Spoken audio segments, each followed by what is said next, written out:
Good morning, students. Welcome to fifth lecture of Civil Engineering, Societal and Global Impact.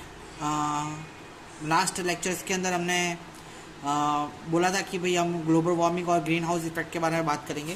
तो आज वही topic पे हम डिस्कशन करेंगे और फर्स्ट चैप्टर का अंत करेंगे। ठीक है। अब ग्लोबल वार्मिंग होता क्या है? तो भैया ग्लोबल वार्मिंग एक वो चीज़ है कि आप बोल सकते हो ये मैन मेड फैक्टर है कि आप इंक्रीज़ करेंगे जितना पॉपुलेशन या पॉल्यूशन या एटमॉस्फेरिक एवरेज टेम्परेचर उसको इंक्रीज़ करेंगे तो ग्लोबल वार्मिंग का उत्पन्न होगा, यानी गर्मी बढ़ेगी। ठीक है। और वो क्या करेगा, जो हमारे ग्लेशियर्स हैं या हिमालय है वहाँ से जो बर्फ़ है वो पिघला के हमारे जो एटमॉस्फेयर को है डिग्रेड करेगा। ठीक है। तो ग्लोबल वार्मिंग का अगर सही डेफिनेशन देखा जाए तो क्या है? The increase in the average temperature of global atmosphere. कहाँ पे? ग्लोबल एटमॉस्फेयर के अंदर क्या हो रहा है भैया?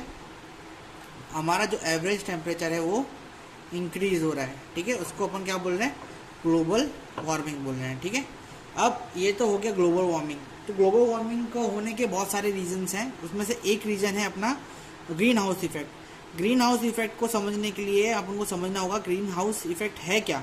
तो ग्रीन हाउस इफेक्ट अगर मैं देखा जाऊँ तो ये हम जो ठंडे प्रदेश होते हैं ना, जैसे कि यूएस हो गया, ठीक है, और कनाडा हो गया, ये जब ठंडे प्रदेश हैं जहाँ पे बहुत सारी वेजिटेशंस हैं जो उनको एटमॉस्फेयर चाहिए होता है। ठीक है। वेजिटेबल हो गई या कोई भी फ्रूट्स हो गए, उनको एक एटमॉस्फेयर चाहिए होता है, एक टेम्परेचर चाहिए होता है उनके ग्रोथ के लिए। ठीक है। तो वहाँ पे ये इस तरीके का ग्रीन हाउस इफेक्ट वो लोग यूज़ करते हैं। तो वो लोग करते क्या हैं? वो लोग करते हैं कि भाई एक ऐसा ग्लास का रूम बनाते हैं जिसके अंदर से क्या बोलते हैं, इंफ्रा जो रेट है वो बाहर ना जा सके। ठीक है। अंदर आ सके, जो जितने भी लॉन्ग वेव हैं वो अंदर आ सके पर बाहर ना जा पाए। उसकी वजह से होगा क्या? सन एनर्जी की वजह से जितने भी लॉन्ग वेव्स आएंगे नीचे अंदर आएंगे, वो करेंगे क्या? वो एटमॉस्फेयर के जो उनका इंटरनल एटमॉस्फेयर है उसको इंक्रीज़ कर देंगे, उसका जो टेम्परेचर है वो इंक्रीज़ कर देंगे। जिससे होगा क्या? जो टेम्परेचर है वो अपन को इंक्रीज़ मिलेगा और जो वेजिटेबल है और फ्रूट्स है या जो भी क्रॉप हमने उगाने के लिए रखे हैं तो उनके लिए अपन को एक अच्छा तापमान मिल जाएगा और उनके ग्रोथ के लिए हमको एक अच्छा सा एटमॉस्फेयर मिल जाएगा। ठीक है। वहाँ पे ये यूज़ करते हैं। ये मैं आपको सिर्फ एग्जांपल बताया। अभी ग्रीन हाउस इफेक्ट अपने अर्थ पे किस तरीके से इफेक्ट कर रहा है। ठीक है। जैसे कि मैंने बताया कि आपको वहाँ पे ग्लास लगा देते हैं। ठीक है। तो यहाँ पे क्या हो रहा है, ये आप देख सकते हैं अपनी स्क्रीन पे, ये अर्थ बना हुआ है। ठीक है। अर्थ के ऊपर काय की लेयर है? Green house effect gas vapours. अब ग्रीन हाउस की जो लेयर्स होती हैं उसके अंदर से कौन कौन सी गैस उत्पन्न होती है ग्रीन हाउस इफेक्ट के अंदर? तो होती है CO2, CH4, N2O, हाइड्रो क्या बोलते हैं H2O, वाटर वेपर्स। ये सारी जो गैसेस हैं वो हमारे अर्थ के एटमॉस्फेयर पे एक लेयर बना देती हैं। ठीक है। जैसे कि मैंने ग्रीन हाउस इफेक्ट बताया ना आपको, वैसे ही सेम इफेक्ट कहाँ पे? हमारे अर्थ पे भी होता है। ठीक है। वहाँ पे कांच है वो रोकता है लॉन्ग वेव या शॉर्ट वेव्स को। यहाँ पे क्या, ये जो हमारे गैसेस हैं वो हमारे ग्लास का काम करती हैं। ठीक है। क्या करती हैं? सन से डायरेक्टली जो हमारी रेस हैं वो यहाँ पे गिरती हैं। ठीक है। इस पे गिरती हैं, जाती हैं, अर्थ तक पहुँचती हैं, पर ये जो गैस की लेयर है वो क्या करती है? रिफ्लेक्ट कर देती हैं। ठीक है। वापस से अर्थ पे ये चीज़ रिफ्लेक्ट कर देती है, उसको यहाँ से निकलने का मौका नहीं देती हैं। जिसकी वजह से होता है क्या, जो टेम्परेचर है ना हमारे अर्थ का एटमॉस्फेरिक टेम्परेचर वो इंक्रीज़ होता है। तो आप देखेंगे गर्मी में या इसकी इन सब चीज़ों में क्या बोलते हैं, आपको जो टेम्परेचर है बहुत इंक्रीज़ देखने के लिए मिलता है। क्यों देखने के लिए मिलता है? क्योंकि जो हमारी लॉन्ग वेव्स हैं वो रिफ्लेक्ट नहीं कर पा रही है वापस। जो सन से हमारे रेज आ रही हैं, एनर्जी आ रही है, वो हम टोटली सारी एनर्जी एब्जॉर्ब कर रहे हैं पर रिफ्लेक्ट नहीं कर पा रहे। समझ में आया? अब रिफ्लेक्ट नहीं कर पाएंगे तो क्या होगा?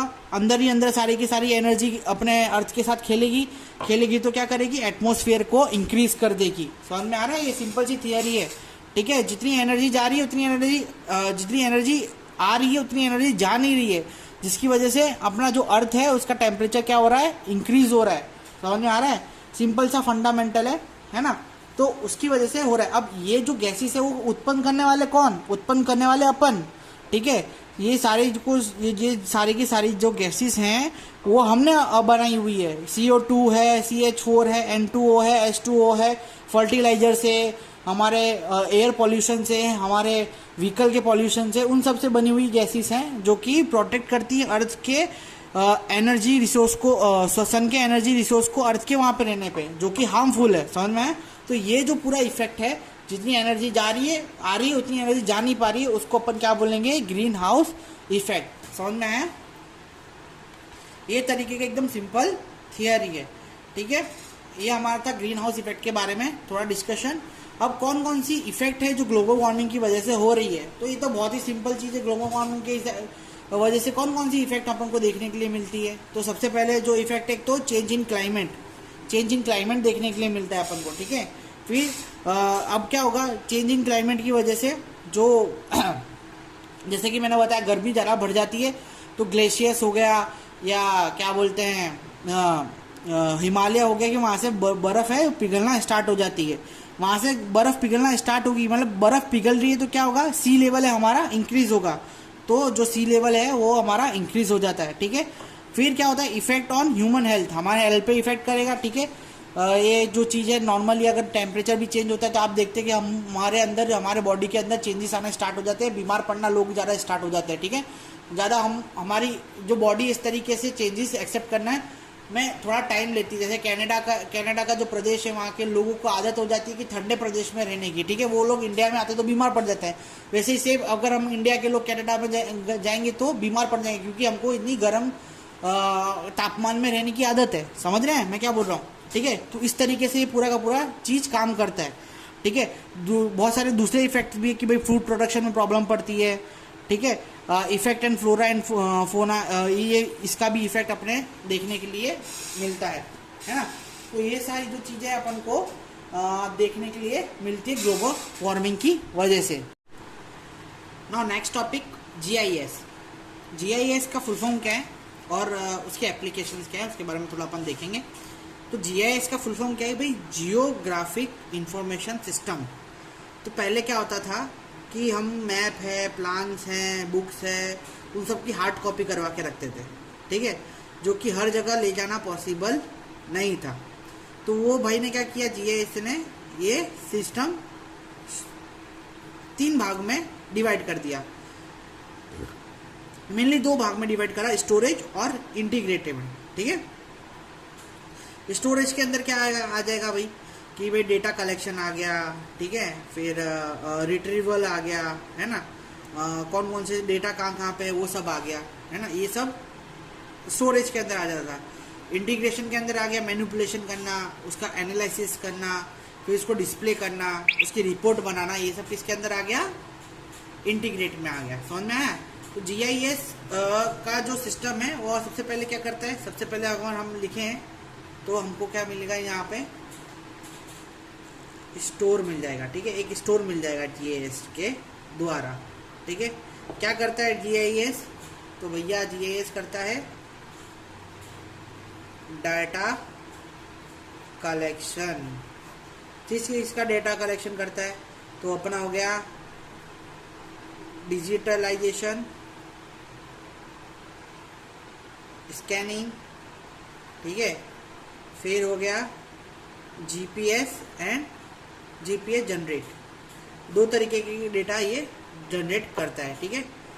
क्या करता है, 2 तरीके के डेटा के जनरेट करने के बाद उसका होता है मैन्युपुलेशन एंड एनालिसिस, ठीक है। मैनिपुलेशन एंड एनालिसिस होता है, जिसके अंदर क्या होता है,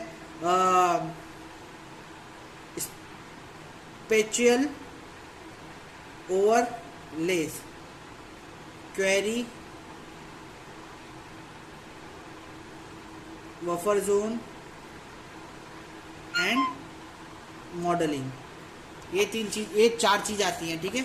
अब स्पेशियल ओवरलेस क्या होता है, जो फिजिकल ऑब्जेक्ट्स है उसके बारे में इंफॉर्मेशन लेना, ठीक है, लोकल इंफॉर्मेशन लेना इज स्पेशल ओवरलेयर, ठीक है। फिर क्वेरी कोई होती है, उसको सॉल्व करने के लिए ये जो मैनिपुलेशन और एनालिसिस काम में आते हैं, ठीक है। बफर जोन होता है, सेपरेट करता है एरियाज़ को, ठीक है, अलग अलग एरियाज़ को अलग अलग लेवल में सेपरेट करता है, उसका डेटा एनालिसिस करता है, और फिर लास्ट में आती है मॉडलिंग, ठीक है। फिर आता है इंटीग्रेट। इंटीग्रेटर में क्या आएगा, क्या करता है भाई, डिस्प्ले आती है। कौन कौन सी चीज़ें डिस्प्ले होगी, मैप, ठीक है, प्लान्स हो गए, फिर रिपोर्ट्स हो गए, ये सारी चीज़ें डिस्प्ले हो जाएगी, है ना। जीआईएस के बारे में तो आपने सुना ही होगा। इन सारे डेटा को कंबाइन करके ये जीआईएस बनता है, ठीक है। फिर ये डेटा शुड भी, जीआईएस के डेटा शुड भी यानी वो क्या होते हैं, करंट यानी अभी के हिसाब से अपडेटेड रहते हैं, रिवेलेंट्स होते हैं, ठीक है,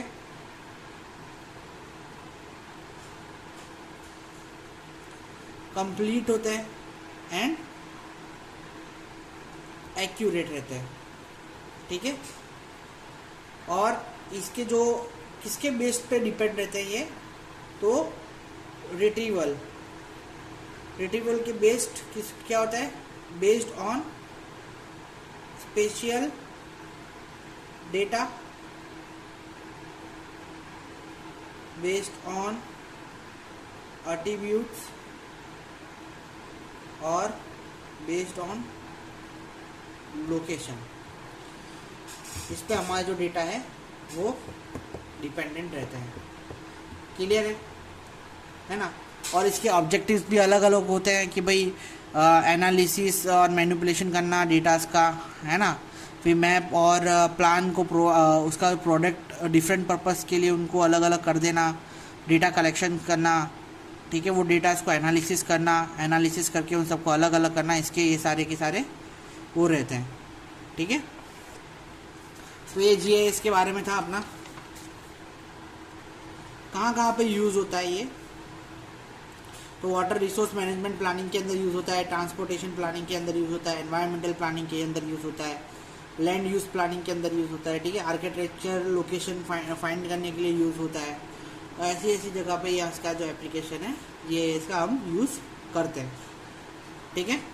तो ये था आज का हमारा जो कि पूरा का पूरा फर्स्ट चैप्टर इसके ऊपर डिपेंड है।